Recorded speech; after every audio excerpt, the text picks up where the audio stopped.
and sing a sleighing song tonight.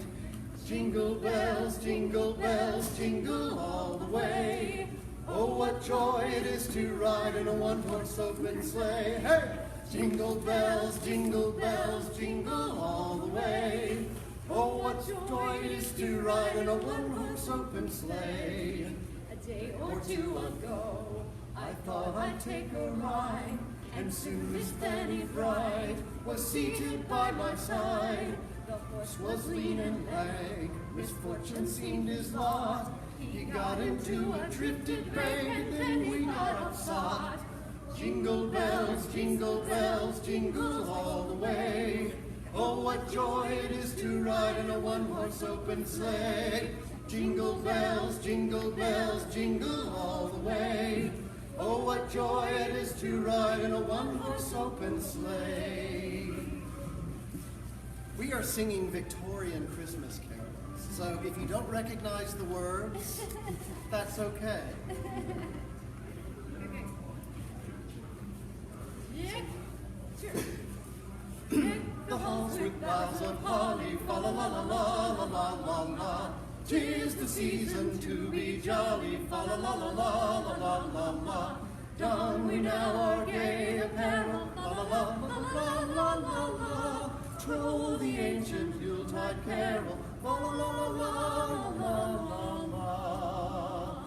See the blazing Yule before us, fa la la la la la la la. Strike the harp and join the chorus, fa la la la la la la la. Follow me in merry measure, la la la la la la la. While I tell of Yuletide treasure, la la la la la la la la. Fast away the year passes, fa la la la la la la la.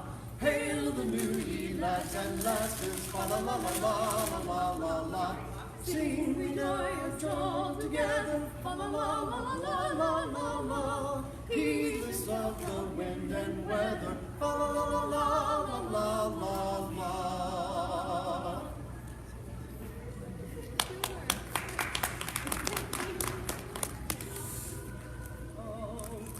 Oh, you've got a different one. I've got a different song. All right. Okay. Oh, Christmas tree, thy leaves are green forever. Oh, Christmas tree, thy beauty leaves thee never. Thy leaves are green in summer's prime, thy leaves are green at Christmas time. Oh, Christmas tree, thy leaves are green forever. Oh, Christmas tree, much pleasure doth thou bring me. Oh, Christmas tree, much pleasure doth thou bring me. For every year the Christmas tree brings to us all much joy and glee. Oh, Christmas tree,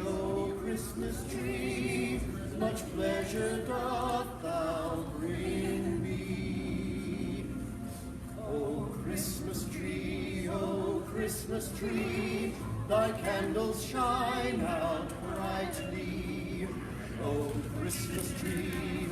Christmas tree, thy candles shine out brightly.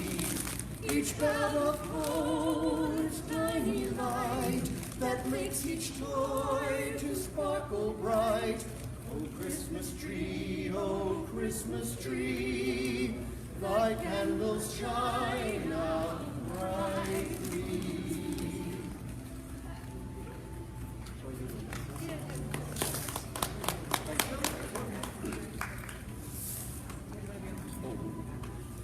Here we come a-wassailing among the leaves so green.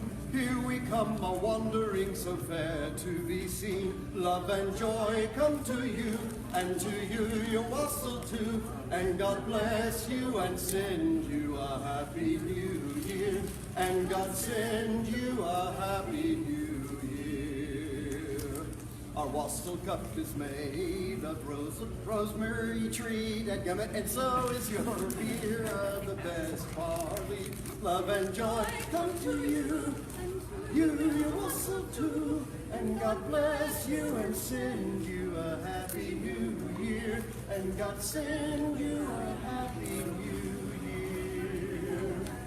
We are not daily beggars that bear from door to door, but we are neighbors' children whom you have seen before. Love and joy come to you, and to you also too, and God bless you and send you a happy new year, and God send you a happy new year. Oh. I don't know if I can do that when they're too Victorian. All right, so. Okay.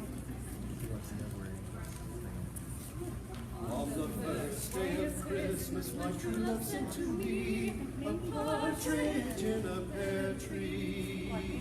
On the second day of Christmas, my true love sent to me 2 turtle doves and a partridge in a pear tree. On the third day of Christmas, my true love sent to me 3 French hens, 2 turtle doves, and a partridge in a pear tree. On the fourth day of Christmas, my true love sent to me 4 collie birds, 3 French hens, 2 turtle doves, and a partridge in a pear tree. On the 5th day of Christmas, my true love sent to me 5 golden rings, 4 collie birds, 3 French hens, 2 turtle doves, and a partridge in a pear tree. On the 6th day of Christmas, my true love sent to me 6 geese a-laying, 5 golden rings, 4 collie birds, 3 French hens, 2 turtle doves, and a partridge in a pear tree. On the 7th day of Christmas, my true love sent to me 7 swans a-swimming, 6 geese a-laying, 5 golden rings, 4 collie birds, 3 French hens, 2 turtle doves, and a partridge in a pear tree. On the 8th day of Christmas, my true love sent to me 8 nymphs a-making, 7 swans a-swimming, 6 geese a-laying, 5 golden rings, 4 collie birds, 3 French hens, 2 turtle doves, and a partridge in a pear tree. On the 9th day of Christmas, my true love sent to me 9 drummers drumming, 8 maids a-milking, 7 swans a-swimming, 6 geese a-laying, 5 golden rings, 4 collie birds, 3 French hens, 2 turtle doves, and a partridge in a pear tree. On the 10th day of Christmas, my true love sent to me 10 pipers piping, 9 drummers drumming, 8 maids a-milking, 7 swans a-swimming, 6 geese a-laying, 5 golden rings, 4 collie birds, 3 French hens, 2 turtle doves, and a partridge in a pear tree. On the 11th day of Christmas, my true love sent to me 11 ladies dancing, 10 pipers piping, 9 drummers drumming, 8 maids a-milking, 7 swans a-swimming, 6 geese a-laying, 5 golden rings, 4 collie birds, 3 French hens, 2 turtle doves, and a partridge in a pear tree. On the 12th day of Christmas, my true love sent to me 12 lords a-leaping, 11 ladies dancing, 10 pipers piping, 9 drummers drumming, 8 maids a-milking, 7 swans a-swimming, 6 geese a-laying, 5 golden rings, 4 collie birds, 3 French hens, 2 turtle doves, and a partridge in a pear tree. Yay.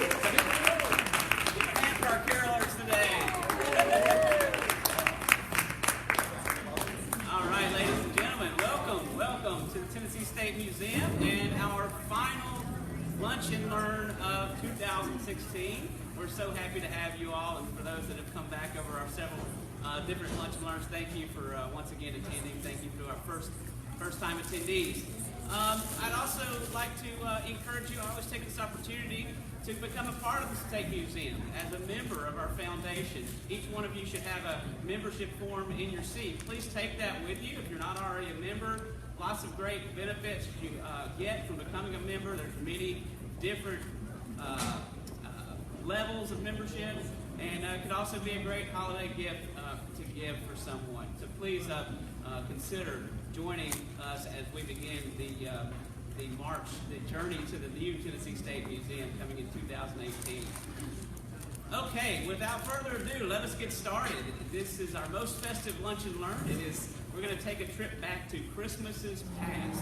We have for you today our Curator of History, Rob DeHart, who is an expert of sorts on this topic. And so he will come and share with us his program, Unwrapping Christmases Past. Let's welcome Rob.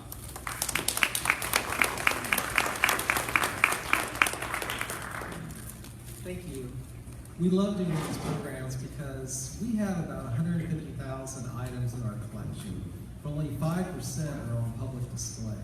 So these kind of programs, like many others we do, is a chance for us to talk about things that people don't normally see.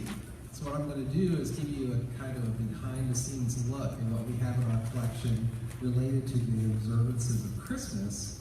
And through that, we can kind of get a glimpse at how celebrating this holiday has changed over time. We're going to look at how depictions of Santa Claus have changed. We're going to read some Dear Santa letters from children 100 years ago and see what kind of toys they wanted for Christmas. But first, we're going to talk a little bit about the history, because we need to see how a religious holiday on the Christian calendar became connected with things like a tree in the living room, or a magical person named Santa Claus who would break into your home and deliver you presents. So first, it's important to note that in the Western world, Christmas was not uniformly celebrated by Christians and did not resemble at all the kind of celebrations that we see today. It wasn't until about the mid-1850s that Christmas would resemble something that you would recognize. For some, the day was just simply a day of religious observance. For others, it referred more to a season. There was Christmas Day in December, New Year's Day, and then Epiphany, January 6th. And it was a time of feasting and drinking, and sometimes these drunken street parties would almost resemble riots in Europe. There are some things in these celebrations, like mistletoe, the significance of it that you're probably familiar with. But then other things like a game called Hunt the Slipper, that you would have no idea what it is. And what it is, it was a game kind of like Duck, Duck, Goose, where people in a circle would have a slipper and pass it under their legs, and the person walking around them would have to try to guess who had a slipper. Okay. Also, for the wealthy, Christmas was a season when they gave gifts of food, liquor, or money to their dependents as an act of goodwill. Also, a time when they would give gifts to their friends. There was also a tradition of mumming, illustrated here, that usually involved young men performing masked plays. And while they performed these plays, they would demand food or lodging from different people. So there was a kind of threatening element to these mummers. A lot of times they were working class, and they would go up to wealthy houses and perform these plays trying to get a payment, and if they didn't get a payment, something bad might happen. This tradition never quite caught on in America, but it did up in Canada, Newfoundland. It was being practiced there as late as 1860, because in that year it was outlawed when someone was killed by a group of mummers. It kind of shows you how threatening it was. So when Europeans came to America, they brought all these traditions with them of celebrating Christmas, but they experienced different faiths in different parts of the country. In Puritan New England, you can imagine how they had no interest in replicating these drunken feasts or mumming. In fact, because the date for Christmas, December 25th, was established by the Catholic Church and not in the Bible, they had no interest in observing Christmas at all.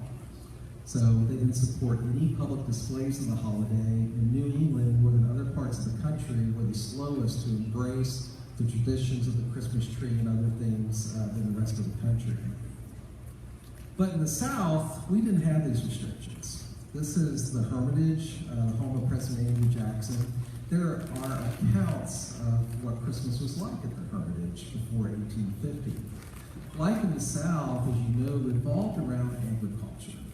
So the Christmas season fit perfectly between harvest and then the planting season. So it was the downtime. It was the time to visit family and relatives, to have big dinners. So in the South, they did give gifts, but mostly it was on New Year's, and it was more of an emphasis on gift giving with adults than there was children. But still, in 1850 at the Hermitage, there are no records of a Christmas tree or decorations or anything of that kind. It was more of a festive time of the year. Recall that in Europe, Christmas time was a season for the wealthy to give gifts to their dependents. This was repeated in the South with the institution of slavery. With the permission of their owners, slaves might have a chance to visit their relatives on nearby plantations during this season. The slaves also might receive gifts of food or whiskey, and they usually received their rations of clothing in December. This is a photo of formerly enslaved persons at Wessington Plantation in Robertson County, and a receipt dated from December of 1858 for 50 pairs of brogans, which were shoes, and 8 dozen drab wool hats. Now, Wessington had about 264 slaves in 1860, so these were purchases for the slaves, and because they're in December, they could have been purchased as Christmas gifts. One thing that's interesting about Wessington, which we did an exhibit on a couple years ago, this is a contemporary photograph of Wessington. The other photo with the Christmas tree, that was brought to me by a former sharecropper family from Wessington. So of course, when slavery ended, Wessington became a sharecropping farm. And as you can see, during Christmas, this tradition of giving gifts to dependents persisted even into the 20th century. This is from the 1940s, and you can see they decorated a Christmas tree, and they've got a makeshift table there with some stockings with gifts on them. And the sharecroppers were to come to the big house and pick up their stocking, their gift. I often wonder if we had photography in the 1850s, if this isn't similar to what we would have seen with the slaves coming to the big house to receive their rations of clothing or receive their little gifts, maybe minus the Christmas tree. And you can see this tradition, of course, is a big part of our holiday today, and something that's persistent. This is a 1902 illustration, and you can see the message here of the wealthy girl with the nice doll giving it to the poor girl. So by the mid-1800s, the emphasis starts to shift from the wealthy giving New Year's gifts to Christmas gifts being given among the masses. Now, why is that? There's no one reason, but we can see a number of influences. The biggest is likely the spread of industrialization, which made products plentiful and cheaper.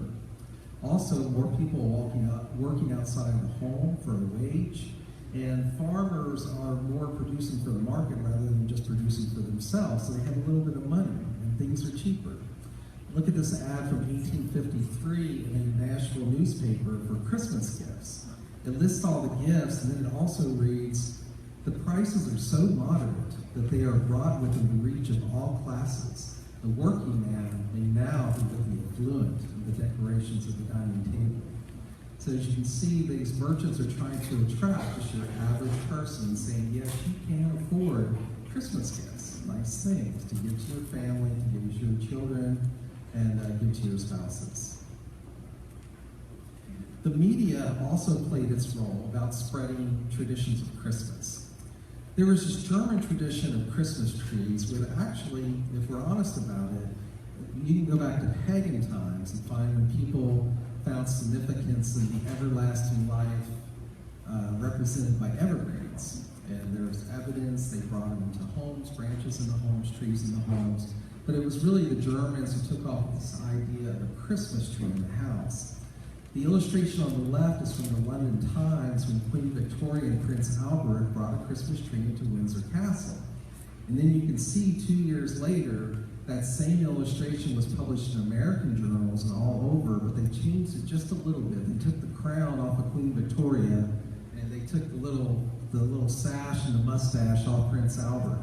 But these things were widely distributed, and when people saw them, this was such a contrast to the drunken feast of the earlier Christmases. Here was a Christmas that was about family, about domestication. So this was something that even religious leaders, even though we're talking about really what was a pagan symbol originally with the Christmas tree, could get behind with Christmas, celebrating Christmas as a holiday that involved church and Sunday school and home and family. And the final ingredient to get into the type of Christmas we recognize today was the legend of Santa Claus. He was based on a real person, a 3rd century monk, St. Nicholas, who was known for his generosity. In Europe, there was a day commemorating St. Nicholas, December 6th, and he appears in American newspapers in the late 1700s, brought there by Dutch immigrants that are coming to this country. In 1822, Clement Clark Moore published the poem The Night Before Christmas, which we're all familiar with, and slowly but surely, this melding from St. Nicholas Day on December 6th into Santa Claus on December 25th at Christmas kind of became the norm. And it kind of shows you, I think, how this thing that we celebrate with Christmas and all these traditions is really, it's a melting pot, just like our country, from all different nations and all different traditions that date back thousands of years to just a few hundred years ago. So this Harper's Weekly illustration of Santa Claus from 1861 is a bit more familiar of the kind of things we think about Christmas today. You can see the girl with the doll, the boy in the military uniform with the horn, and Santa Claus is somewhat recognizable. But these images were still somewhat in flux. This is from 1850. This is an art collection. It's a booklet that was put out by P.T. Barnum when singer Jenny Lind toured the United States in 1850. Now, Jenny Lind, she was kind of like the Beyonce of her time. So her coming to Nashville was a really big deal. And for some reason, P.T. Barnum did this catalog picturing her with Santa Claus, and you can see Santa Claus doesn't look anything like we would recognize Santa Claus. He's got a tricorn hat, he kind of looks like a patriot, and to deliver presents, he's riding around on a broomstick. He has to get him there somehow, right? Here's a little more familiar Santa. The late 19th century Santa, the Victorian Santa, was usually depicted as stern, not quite the jolly one that we're used to seeing today. Some people think he resembles an old peddler or street salesman, which is in line with how merchants at the time probably would like to depict him. Here's another one, which I like to call the Pirate Santa, which I think he would look like a pirate if it wasn't for the bag of toys on his back. And here's a figurine in our collection. It's also Santa. It kind of looks like the old man in the sea, kind of like a fisherman. But part of the reason is because the paint, there's some evidence that there was some green and red paint on the piece, which is all chipped off. So probably, if he was brand new, we might recognize him a little bit more as Santa Claus. Now, by the early 20s, Santa starts to look like the character that we see today. This is a 1925 Christmas card. You can see now there's the red suit with the white fur trim. He doesn't look as threatening to me as the early ones. And just like with advertisers today, people like to pair Santa with contemporary objects. Here he is on what is called a candlestick telephone. Looks like the child is giving them his Christmas list through the telephone. And here's another one from about 1923 where he's listening to a radio, which was a new thing, right, at that time. And it looks like he is copying down Christmas lists from children maybe all around the world through the radio. you'll see there's something kind of weird about the Santa. What do you see that is kind of strange about his outfit? That's right, the black trim. It's kind of strange. Yeah, that's right. Not sure what that was about. And during this time, there was lots of ways that Santa traveled. Here he is traveling by glider and bringing presents, by bicycle. You can even see he's parked the bicycle in one of his illustrations while he's going down the chimney.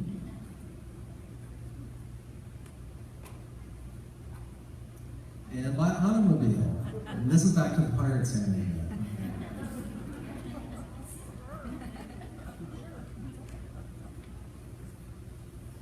And then finally, of course, we see here more the traditional one. Here he is with his reindeer and a sleigh with the children watching it from behind the tree.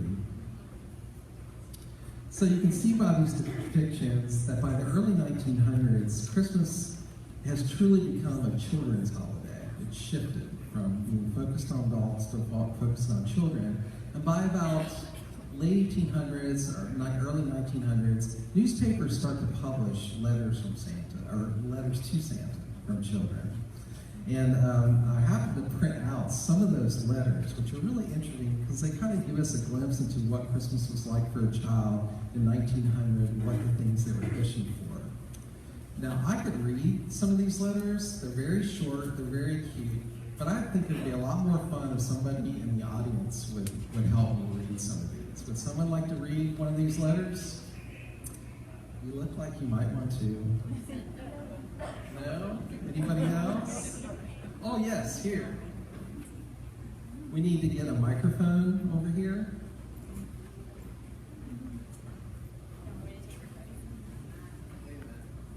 Do we have the microphones? I don't have all you got. So this letter. Okay. Hello. This letter is from Union City, Tennessee, and it's from 1904. To Santa Claus. I want you to please send me something for Christmas. I haven't got any money to send you to buy them with, as it has been so cold that my papa could not paint. I wish you would please bring me something. It doesn't make any difference what it is, if you have anything left over. Yes, I want a doll for one thing, and I want you to bring my little baby brother a rubber doll with a whistle in it and some candy too, and maybe some apples and oranges. I'm a little girl, just 3.5 years old. My name is Inez Page, and I live in front of the Christian church. Okay, so yeah, those are sweet. Someone that asked for a present. It's Victorian Santa. Ho, ho! Merry Christmas, everyone! Well. Look here, Santa. Oh, where's my bag? My elf needs to bring me my bag. Oh, this looks more like a haversack from the Civil War. So, you wanted a rubber doll? Yeah.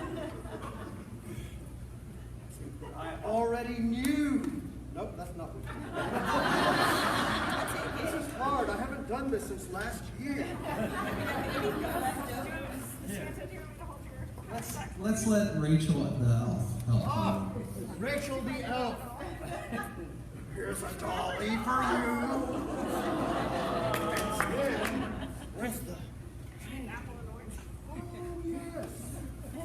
Santa has gone a little senile. But I do have candy for you, little girl. Yes.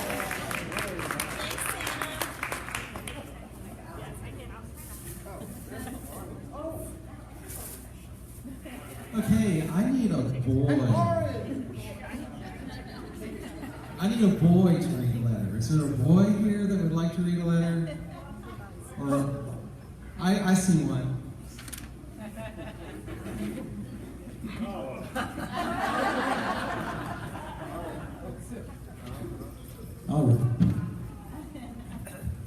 Union City, Tennessee, 1904. Dear Santa Claus, I am a good boy. I love my papa and my mama, and I don't tease my little brother very much. Please bring me a pistol and a drum and lots to eat.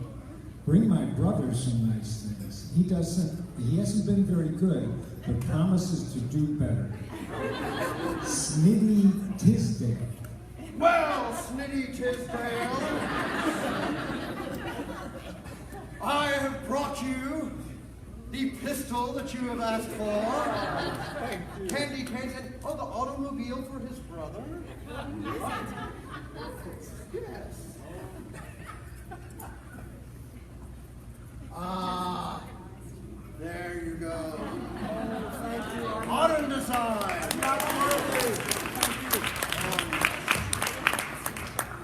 I should really get a haircut someday. Because I need a girl. Want to read a letter? No, okay. Anyone else want to read a letter? You want to? Okay, great. Yes. Let's get a mic for you. Yeah, right. National Christmas Eve, 1908. Dear Santa Claus, I'm a little girl, 9 years old. I live in the country in Brentwood, but dear Santa, I hope you don't think I live too far. I want you to bring me a teddy bear, cloak, cap, and shoes, a rocking chair, and a doll that I cannot break. Please don't forget my little aunties, Lily and Ursie Mae Perkins, your little friend, Behula Lee Johnson. well, Miss Beulah, I detect in the future Brentwood will be a very large place. There will be many, many businesses there, but since we are in the year of 1908, I have honored your request. We have a dolly for you, a teddy bear, named, of course, after Teddy Roosevelt, and a candy. Merry Christmas, Merry Christmas.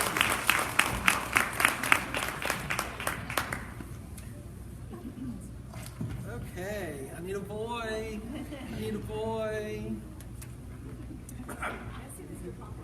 Oh, here's a guy. Let's do it.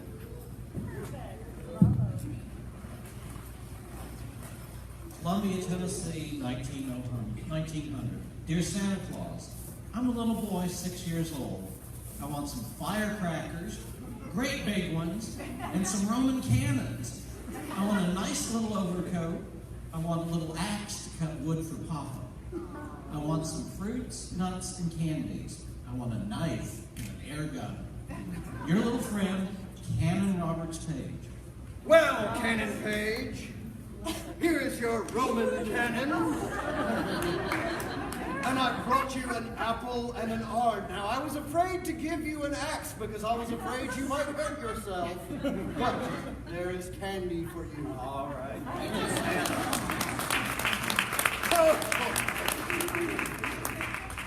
Okay, just a couple more. Little boy, need a boy. Oh, come on, guys. Boy here. Oh, here we go. Yay.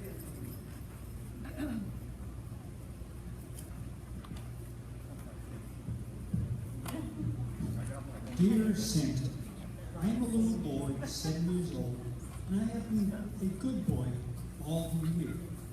I go to school and I have good lessons every day.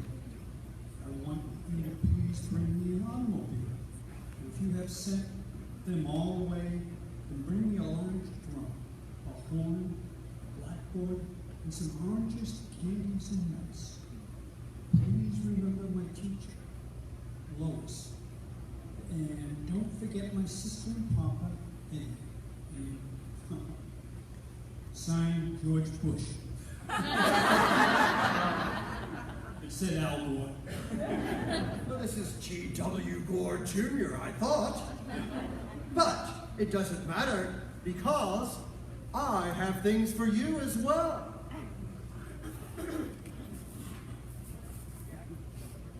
An apple, an orange, candy cane, and an automobile. You did not specify whether you wanted a steam-powered automobile or some of the newfangled ones.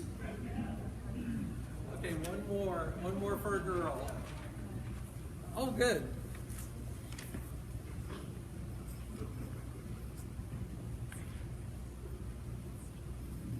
Columbia, Tennessee, 1900. Dear Santa Claus, I am a little 8-year-old girl. I hope to have a nice Christmas, but I will be disappointed if you do not come to see us. I want a large wax doll, a storybook, and a work box. I suppose Brother wants something to shoot. Now, Santa Claus, as you always bring us nice fruits, candies, and nuts, we shall expect them too, as we have tried to be good and learn our lessons. I wish you and all the little folks a Merry Christmas. As ever, your friend, Arbazina Foster.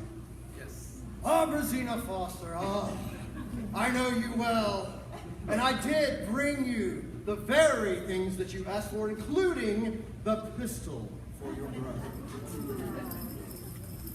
May you all have great amounts of fun with your new-gotten toys that my elves in my workshop have been together. They've been making them. And like I said, Santa needs a haircut because he cannot see, much less think. The cold is very, very, very hard on an old man's mind. We'll have to take you to the vet. So Merry Christmas, everyone, and I hope you had a great time understanding about Christmas in Tennessee over the centuries.